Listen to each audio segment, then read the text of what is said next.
Come on, Ruby. Come here. Ah, boy. I'm sure. Okay. No doubt. So this Look is at the camera. Ruben. This is Ruben. This is one of my two Bostons.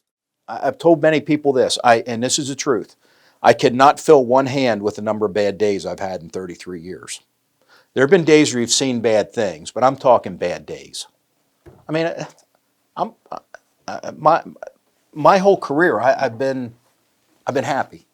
We are doing more community-related events now than we've ever done before because the more you do, the more you find you know, you can do. We were the first police department in the county to start carrying Narcan, and ironically, the reason I remember the date is it was April Fool's Day.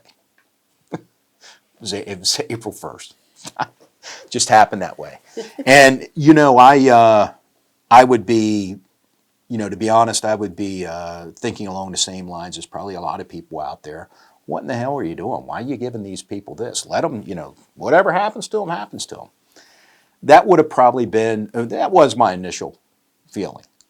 But, the question became a lot clearer as I got to talk to people that were friends of mine, people that I knew very well, whose children were suffering through this. I have my own kids. They're not really kids anymore. They would have been right in that prime age. They're 23 and 27. And, you have to sit back and say, what would I do if it was my son or my daughter? And I think the answer for most people is, I'd Narcan them 1,000 times if I had to, hoping that the next one was when they would see the light and get better. I wanted to really make sure that we had a great line of communication. There are failures or gaps in every law enforcement agency. And again, we're not perfect. Crying out loud. I mean, we make mistakes. We're learning things all the time. One of the things that I think is most important is not being afraid to fail. If you're only going to try to implement things that the likelihood of failure is virtually impossible, you're never going to grow much. We have failed in certain things. And as a result of those failures, we've gotten better. The people that are working with you are filled with great ideas. But you need to be willing to listen. And you need to be able to take concepts and determine how to best implement them. I mean, it's just that simple. All of the things that I'm most proud of come through the acts of other people.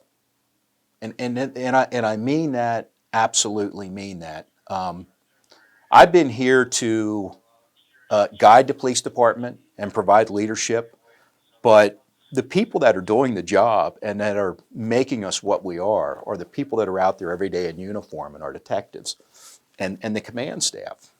So I would say, some of the things that I'm most proud of are the way these police officers, some younger, some maybe in the middle of their career, the way they've matured and turned into leaders. My biggest job here over the last 10 years was preparing the police department for the day that I am not going to be here. And I feel very, very confident that I've done that. So, those are the things, honestly, that I'm most proud of. Right now, I'm going to be 55 years old, and I look at my life and I say, okay, I've been a police officer longer than I've been anything else in my life. Now, God willing, my next goal is to be something longer than I've been a police officer. And if I can accomplish that, man, a home run. The show must go on, and there's going to be a new ringmaster. And, for the growth of not only the individuals here, but the growth of the police department. It's time, It's time for, things to change. It's time for a new chapter. I'm fully confident in these guys. Am I going to miss it? More than anything in the world. The people. That's what I'm going to miss.